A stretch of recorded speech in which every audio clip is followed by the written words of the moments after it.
Permata TV YouTube Indonesia dengan bangga mempersembahkan sebuah storytelling kekinian abad ini diangkat dari karya besar S.H. Mintarja yang sangat populer di masanya. Berlatar belakang kisah tanah Jawa masa lampau dengan judul Kisah Arya Manggada.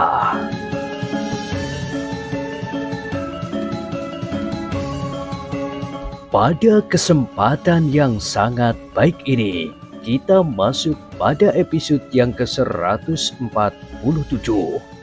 Selamat menikmati.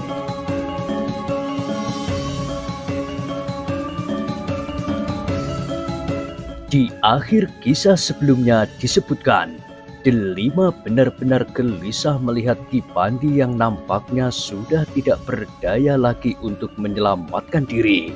Beberapa saat kemudian, maka suasana pun menjadi semakin tegang. Kakak Ki Krawangan sudah berdiri di tangga bangunan batu alas meletakkan korban itu.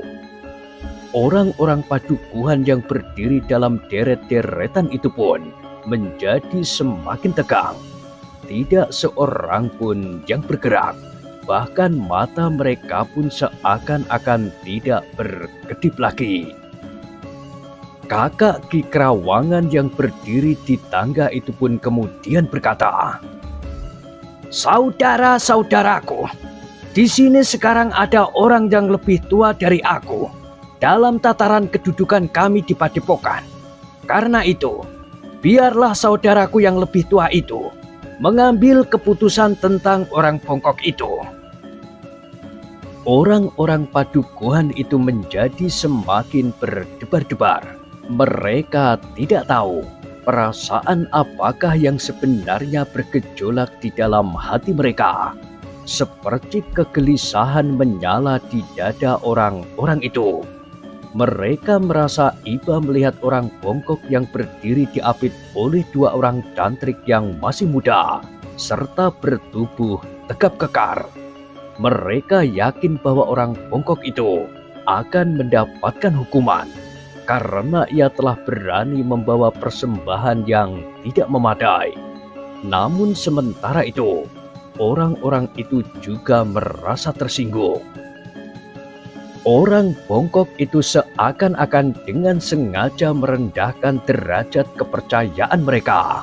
Seakan-akan orang bongkok itu dengan sengaja menjajaki tatanan yang berlaku di antara mereka. Sementara itu, kakak Ki Krawangan itu pun bergeser menepi. Sedangkan seorang yang lain, yaitu seorang yang bertubuh raksasa, telah naik dan berdiri di sebelah kakak Ki Krawangan itu. Ki Pandi mengerutkan dahinya. Ia teringat cerita Ki Sambi Pitu dan Ki Lemah Teles tentang orang yang mula-mula melihat keduanya dari lubang di pintu gerbang Padepokan. Tetapi Ki Pandi pasti bahwa orang itu bukan yang dimaksud oleh Ki Sambi Pitu dan Ki Lemah Teles.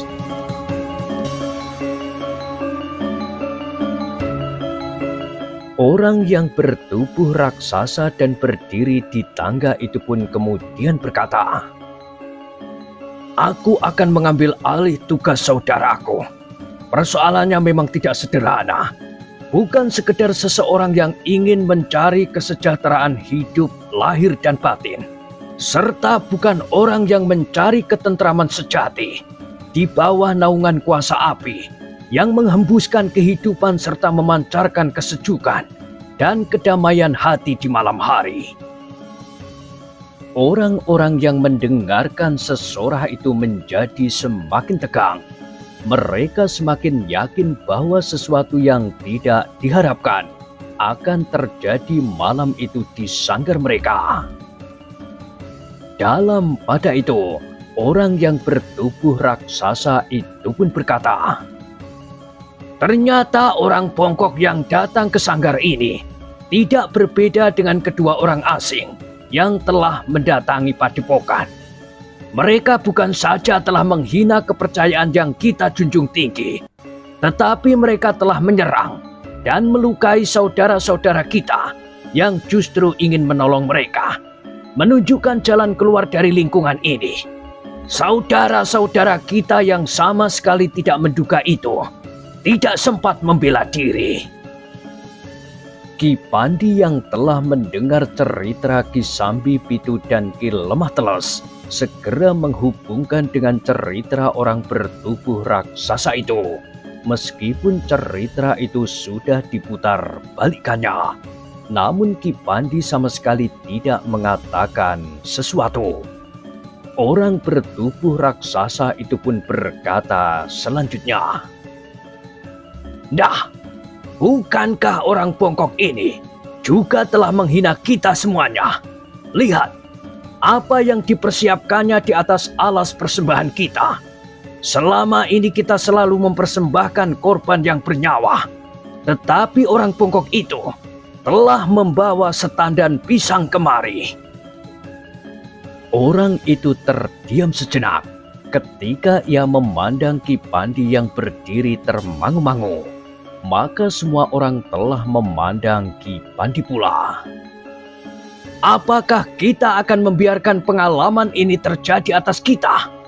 Kita tentu akan memaafkan orang-orang yang menghina kita sendiri, tetapi tidak menghina penguasa Maha Api di langit yang memancarkan nafas kehidupan atas bumi ini. Suara orang bertubuh raksasa itu semakin menggelegar. Lalu katanya pula, "Dah, siapakah di antara kita yang membiarkan penghinaan ini terjadi? Siapa?"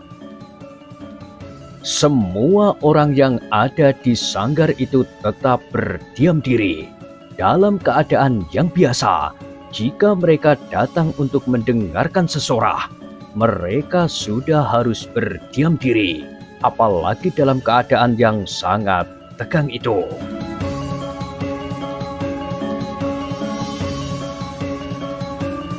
Dalam pada itu, orang itu pun kemudian berteriak, "Kita akan membunuh orang yang telah menghina penguasa kehidupan ini dan membebankan tanggung jawab di pundaknya. Jika tidak, maka kemarahan yang akan menimpa kita semua akan berakibat sangat buruk bagi kita dan bagi kehidupan di bumi." Orang-orang yang ada di sanggar itu menjadi semakin tegang. Jantung mereka serasa berdetak semakin cepat. Rasa-rasanya mereka sudah dijalari kekecewaan dan kemarahan pula terhadap orang bongkok yang hanya membawa setandan pisang itu. Delima juga menjadi semakin tegang, bukan karena merasa terhina oleh korban yang terletak di atas seonggok kayu itu, tetapi Delima mencemaskan nasib Ki Pandi yang terasa menjadi semakin dekat dan akrab itu. Tetapi Ki Pandi masih saja berdiri diam, bahkan nampaknya justru menjadi semakin tenang, meskipun kepalanya masih tetap menunduk. Namun dalam pada itu, orang bertubuh raksasa itu pun berkata dengan lantang, "Nah, kita tentu tidak akan membiarkan penguasa Maha Api itu akan murka kepada kita. Kita tidak mau menerima akibat buruk, karena orang bongkok itu telah menghina Maha Api di langit. Karena itu, maka kita harus menyerahkan penebusan dari penghinaan ini sekarang. Meskipun saat ini bukan saatnya menyerahkan persembahan sebagaimana biasanya, tetapi kita harus membersihkan noda yang telah terpercik di sanggar ini." Orang itu berhenti sejenak. Wajah-wajah menjadi bertambah tegang. Lebih-lebih Delima dan bahkan juga ayah dan ibunya. Kenanga yang berdiri di antara gadis-gadis remaja yang lain tidak begitu mengerti apa yang akan terjadi. "Nah," berkata orang bertubuh raksasa itu, "sekarang juga kita harus mendapatkan persembahan dari makhluk yang bernyawa untuk menebus penghinaan itu. Jika tidak, maka mungkin besok bahkan mungkin nanti atau kapanpun dapat terjadi kemarahan itu akan menimpa kita. Suara orang itu terputus ketika tiba-tiba saja mereka melihat cahaya merah di langit. Mereka melihat asap yang membubung tinggi. Kemudian mereka juga melihat lidah api yang menjilat-jilat tidak terlalu jauh. "Ampun kami ya Maha Api!" teriak orang bertubuh raksasa itu. "Murkamu telah datang menimpa kami."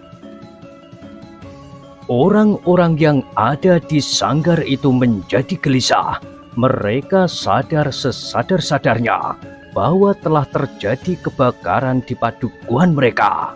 Sementara itu, semua orang tidak ada di padukuhan, tetapi mereka berada di sanggar, sehingga tidak seorang pun yang akan dapat memadamkan api itu. Yang tinggal di padukuhan hanyalah orang-orang tua, orang-orang sakit, dan bayi-bayi.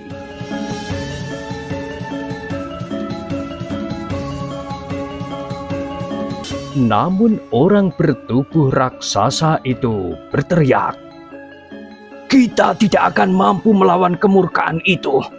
Agaknya telah terjadi kebakaran, tetapi tentu bukan kebakaran biasa. Di sini seseorang telah menghina Sang Maha Api, dan dengan serta-merta murkanya telah menimpa kita. Jika penghinaan ini tidak segera ditebus, murka itu tentu akan semakin menjalar. Mungkin akibatnya akan menimpa seluruh padukuhan, dan mungkin seluruh negeri, dan bahkan mungkin seluruh bumi." Kegelisahan semakin mencekam, tetapi orang itu berkata, "Jangan tinggalkan tempat ini. Orang yang telah menghina itu harus mempertanggungjawabkan kesalahannya. Di atas alas tempat kita menyerahkan korban itu, harus ada korban makhluk yang bernyawa sekarang juga." Dalam pada itu, selagi suasana di sanggar itu menjadi semakin tegang, maka seseorang berjalan tertatih-tatih ke pintu di gerbang sanggar. Tetapi orang itu berhenti sebelum ia melangkah masuk. Ia sadar bahwa ia tidak boleh berbicara jika ia berada di dalam sanggar.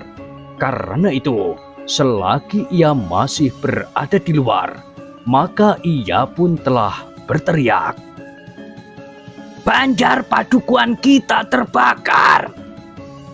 Semua orang berpaling dan memandang ke pintu gerbang.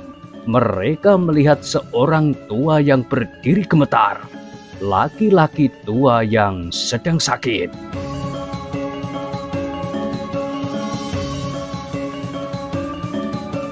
Orang-orang yang berada di dalam sanggar itu menjadi semakin tegang.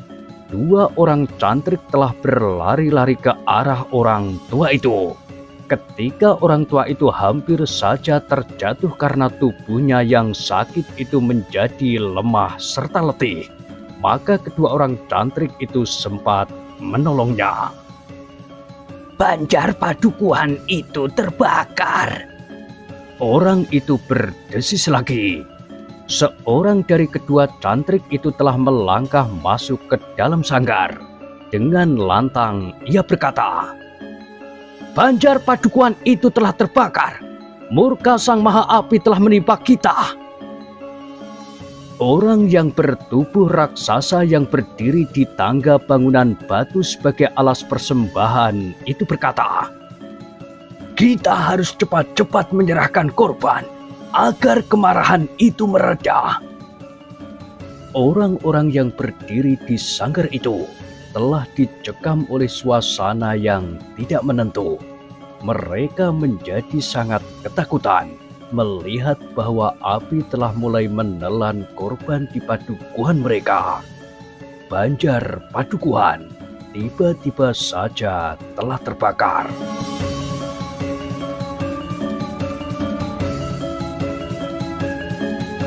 Dalam ketegangan itu, maka orang bertubuh raksasa itu pun berteriak nyaring, "Ya, Sang Maha Api, hentikan murkamu atas kami.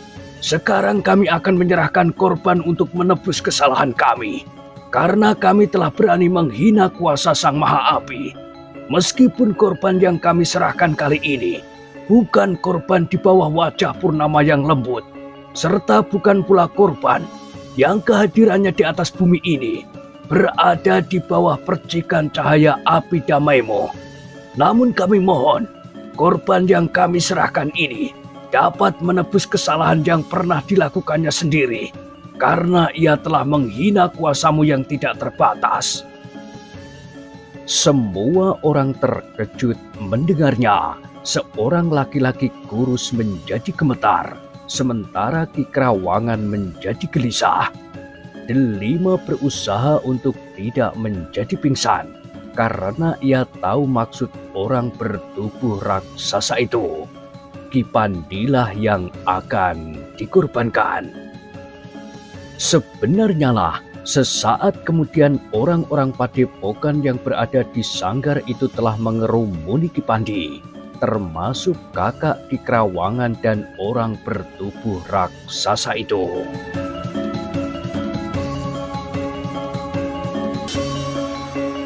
Dengan paksa maka Ki Pandi pun telah dibawa naik ke atas alas tempat penyerahan korban itu. Di atas tempat itu telah tersedia seonggok kayu untuk membakar setandan pisang yang diletakkan oleh Ki Pandi. Namun kayu itu tidak cukup banyak. Karena itu, maka orang bertubuh raksasa itu pun berkata, agar korban yang kita serahkan sempurna, maka semua orang laki-laki harus keluar dari sanggar dengan cepat untuk mencari kayu bakar. Siapa yang tidak melakukannya, maka ia akan dikutuk oleh Sang Maha Api itu. Demikianlah, maka setiap orang laki-laki telah menghambur keluar untuk mencari kayu bakar. Laki-laki tua yang sedang sakit dan kelelahan itu duduk bersandar dinding sanggar, tetapi ia berada di luar sanggar. Para tantrik yang menolongnya telah masuk ke dalam sanggar pula dan membiarkannya duduk sendiri. Namun orang itu menjadi heran ketika dua orang anak muda mendekatinya, sementara orang-orang di sanggar itu sedang ribut untuk mencari kayu bakar. Duduk sajalah, Kek, desis seorang di antara mereka. Siapakah kalian anak-anak muda? Bertanya orang itu. Kami bukan siapa-siapa, Kek. Kami hanya ingin melihat apa yang terjadi. Orang tua itu tidak berdaya lagi. Sementara kedua orang anak muda itu masih berjongkok di sebelah menyebelahnya. Orang-orang laki-laki yang mencari kayu bakar sambil berlari itu tidak menghiraukan kedua orang anak muda itu. Mereka mengira bahwa keduanya adalah saudara-saudara mereka yang sedang menolong orang tua yang sakit itu. Namun beberapa saat kemudian suasana mulai menjadi sepi. Orang-orang padukuhan itu telah berdiri di tempatnya di sanggar, sementara seonggok kayu bakar telah tertimbun di atas tempat menyerahkan korban itu. Dalam pada itu, maka cahaya merah di langit pun sudah mereda. Nampaknya banjar padukuhan itu telah hampir seluruhnya menjadi abu. Untunglah bahwa halaman banjar itu cukup luas, sehingga diharapkan api tidak menjalar kemana-mana. Apalagi malam itu, angin tidak begitu kencang bertiup. Tidak ada pula pepohonan di sekitar banjar padukuhan itu.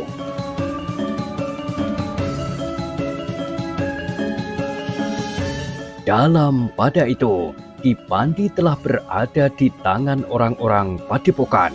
Orang yang bertubuh raksasa itu telah berada di tangga pula sambil berkata, "Nah, nampaknya persembahan kami berkenan di hati Sang Maha Api. Sebelum persembahan kami ini kami serahkan, Api yang membakar Banjar Padukuhan kami telah mereda.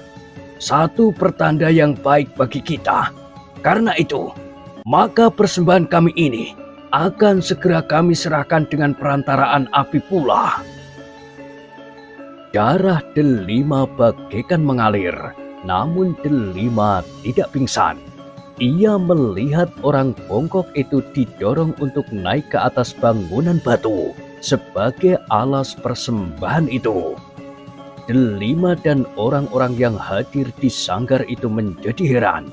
Ia tidak melihat orang bongkok itu menjadi gelisah, ketakutan atau bahkan meronta. Ia sama sekali tidak melawan. Namun ketika orang-orang padepokan itu akan mengikatnya, orang bongkok itu berkata, "Aku tak perlu diikat. Aku akan berbaring di atas api." Orang-orang padepokan itu termangu-mangu sejenak. Namun orang bertubuh raksasa itu berkata, "Ikat orang itu. Jika api menjilat tubuhnya, ia akan meronta atau bahkan berusaha untuk melarikan diri." Tetapi orang bongkok itu menyahut, "Sudah aku katakan, aku tidak mau diikat." "Persetan!" geram orang bertubuh raksasa itu. "Ikat orang itu, cepat!" Para cantrik mulai memegangi tangan Ki Pandi. Seorang yang membawa tali yang dibuat dari sabut telah mulai melingkarkan tali itu di tubuh Ki Pandi. Namun yang tidak diduga telah terjadi. Cantrik yang membawa tali itu telah terlempar. Kepalanya membentur bangunan batu yang dipergunakan sebagai alas penyerahan persembahan itu. Demikian kerasnya, sehingga cantrik itu langsung menjadi pingsan. Sebelum orang-orang padepokan itu menyadari apa yang telah terjadi, seorang lagi cantrik yang memegangi tangan Ki Pandi itu pingsan pula. Pukulan yang keras mengenai ulu hatinya, sehingga cantrik itu terbongkok kesakitan. Namun kemudian sisi telapak tangan Ki Pandi telah mengenai tengkuk cantrik itu sehingga ia jatuh tersungkur. Giliran berikutnya adalah cantrik yang seorang lagi yang memegangi tangan Ki Pandi yang lain. Ayunan tangan yang keras telah menampar keningnya. Nyala api oncor di sanggar itu pun menjadi semakin kuning dan akhirnya menjadi semakin kabur. Ketika sebuah pukulan lagi mengenai pangkal lehernya, maka semuanya menjadi gelap. Yang terjadi demikian cepatnya, sehingga orang-orang padepokan yang lain yang kedudukannya lebih tua dari para cantrik itu tidak sempat menolongnya. Namun kakak Ki Krawangan, orang bertubuh raksasa dan orang-orang padepokan yang lain dengan cepat menyadari keadaan. Karena itu, maka mereka pun segera mempersiapkan diri. Orang bertubuh raksasa itu sempat berteriak, "Orang bongkok itu menjadi gila! Tangkap orang itu, agar kita tak kehilangan bahan korban yang akan kita serahkan, yang justru sudah berkenan di hati Sang Maha Api." Tetapi orang-orang padukuhan itu tidak segera berbuat sesuatu. Jantung mereka justru terasa terguncang. Apalagi ketika kemudian Ki Pandi meloncat naik ke atas bangunan batu sebagai alas untuk menyerahkan persembahan itu. "Saudara-saudaraku," berkata Ki Pandi, "kalian harus segera menyadari bahwa aliran hitam ini akan merusak tata kehidupan kalian. Orang-orang ini telah membawa kalian dan bahkan kewadakan kalian. Orang-orang ini telah membawa kalian ke jalan yang sesat, mengingkari kuasa yang maha agung yang telah menciptakan langit dan bumi, termasuk matahari dan bulan. Karena itu, tidak sewajarnya kalian menyembah matahari dan bulan yang disebut dengan nama apapun juga." Ki Pandi tidak sempat berbicara lebih panjang. Orang yang bertubuh raksasa itu meloncat menyusulnya dan langsung menyerangnya. Bahkan dua orang yang lain pun kini datang membantunya pula. Keributan pun tidak dapat dihindari lagi. Orang-orang padepokan telah berkerumun di sekitar bangunan batu untuk menyerahkan persembahan itu. Mereka berusaha untuk menangkap orang bongkok yang akan dijadikan bahan persembahan bagi Sang Maha Api. Namun pada itu, keributan itu pun telah menjalar. Tiba-tiba saja dua orang anak muda telah melibatkan diri, menyerang orang-orang yang berkerumun mengepung orang bongkok itu. Delima tiba-tiba saja melonjak kegirangan. Dua orang anak muda itu dikenalnya pula. Mereka adalah anak-anak muda yang sering datang bersama orang bongkok itu. Perkelahian pun segera pecah. Manggada dan Laksono telah mengambil tempatnya sendiri.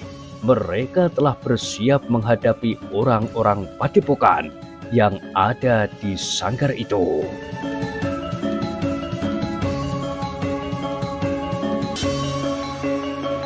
Orang-orang padukuhan yang berada di sanggar itu menjadi ketakutan. Tetapi mereka tidak berani meninggalkan sanggar itu. Mereka hanya bergeser menjauh dan berdiri berdesakan melekat dinding sanggar.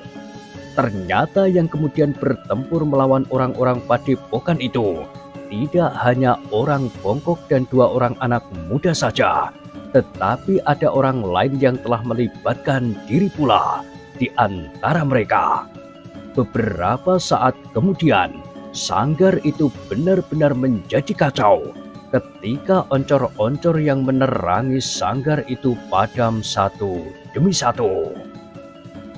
Keributan itu pun tidak tertahankan lagi. Orang-orang padukuhan telah berlari-larian tidak tentu arah. Mereka menjadi kebingungan. Sementara itu, agaknya ada orang yang dengan sengaja telah mengacaukan mereka. Orang yang berlari-larian menyusup di antara orang-orang padukuhan itu. Dalam kekacauan itu, tiba-tiba mereka melihat dua oncor yang menyala. Dua oncor yang berada di sebelah menyebelah pintu gerbang sanggar terbuka itu. Arus orang-orang yang kebingungan itu tidak tertahankan lagi.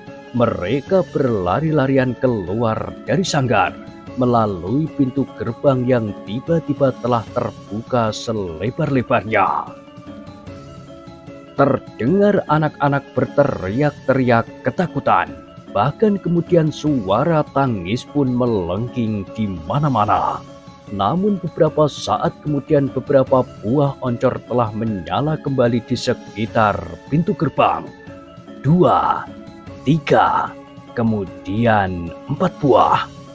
Dalam kekisruhan itu terdengar seseorang berteriak, "Jangan berdesakan! Hei, hati-hati! Berjalanlah dengan tertib. Sebaiknya orang laki-laki tidak ikut berdesakan di pintu gerbang. Biarlah perempuan dan anak-anak berjalan lebih dahulu.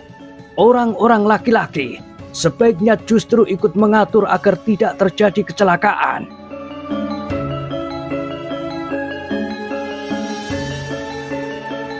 Tidak seorang pun di antara orang-orang padukuhan yang mengetahui siapakah yang telah berteriak itu. Namun beberapa orang laki-laki telah tergugah hatinya.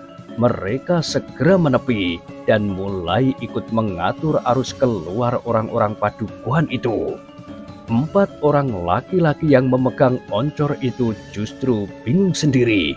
Mereka tidak tahu siapakah yang telah meletakkan oncor di tangan mereka. Tiba-tiba saja mereka merasa bahwa mereka telah memegang oncor. Beberapa saat kemudian, maka sanggar itu telah menjadi kosong. Orang-orang padukuhan sudah berada di luarnya. Namun masih ada 1-2 orang anak-anak yang menangis karena mereka belum menemukan orang tua mereka.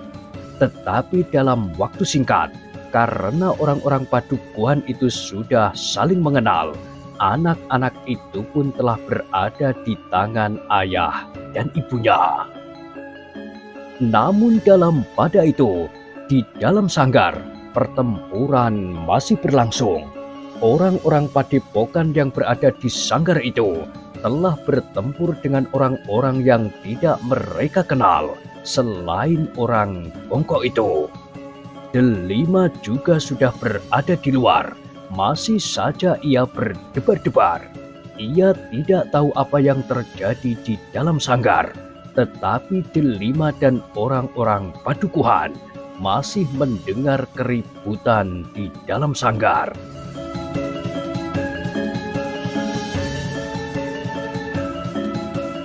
Sementara itu, keempat orang yang memegang obor telah berada di luar sanggar pula.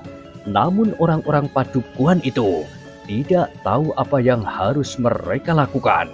Karena itu, maka mereka hanya berkumpul saja di sekitar sanggar mereka. Sementara di dalam sanggar itu masih terjadi pertempuran. Di dalam sanggar itu, Ki Pandi bersama Manggada Laksono dan beberapa orang tua yang lain telah bertempur melawan orang-orang Padepokan. Ternyata mereka tidak memerlukan waktu yang terlalu lama. Beberapa saat kemudian, maka pertempuran itu pun segera berakhir. Tetapi orang-orang yang berada di luar sanggar itu tidak segera mengetahui apa yang sebenarnya terjadi di sanggar itu. Ketika kemudian tidak lagi terdengar suara apapun di dalam sanggar, mereka justru semakin ragu-ragu. Delima yang gelisah berdiri di depan pintu gerbang. Ki Krawangan yang melihat Delima berdiri di depan pintu segera menariknya sambil berkata, "Delima, apa yang kau cari? Kau tahu bahwa telah terjadi sesuatu yang tidak kita mengerti." Delima tidak membantah. Ia pun kemudian bergeser menjauhi pintu gerbang. Namun suasana di dalam sanggar itu masih sepi.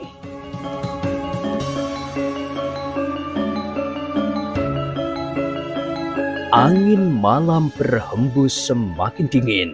Sekali-sekali masih terdengar anak-anak merengek. Namun dengan susah payah, ibunya telah menenangkannya. 4 orang laki-laki masih tetap memegang obor dan berdiri tidak jauh dari pintu gerbang yang masih terbuka lebar. Namun orang-orang yang berada di luar tidak segera dapat melihat apa yang telah terjadi dalam kegelapan. Akhirnya orang-orang yang memegang obor itu sepakat untuk melihat apa yang terjadi di dalam sanggar. Dengan hati-hati keempat orang itu melangkah masuk. Ketika mereka melihat sebuah oncor yang masih terpancang di tempatnya, maka oncor itu pun telah dinyalakannya pula. Demikian pula beberapa buah oncor yang lain. Namun keempat orang itu terkejut bukan buatan. Orang-orang Padepokan yang ada di sanggar itu telah terbaring diam di antara mereka nampak terluka. Darah mengalir dari luka yang menganga itu. Ketika keempat orang itu mendekat, maka mereka menyadari bahwa ada di antara mereka masih bernafas. Karena itu, maka 2 di antara keempat orang itu pun segera berlari keluar memanggil kawan-kawannya.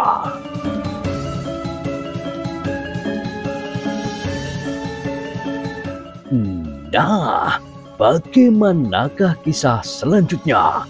Silahkan ikuti terus kisah Arya Manggada pada kesempatan berikutnya. Sampai jumpa.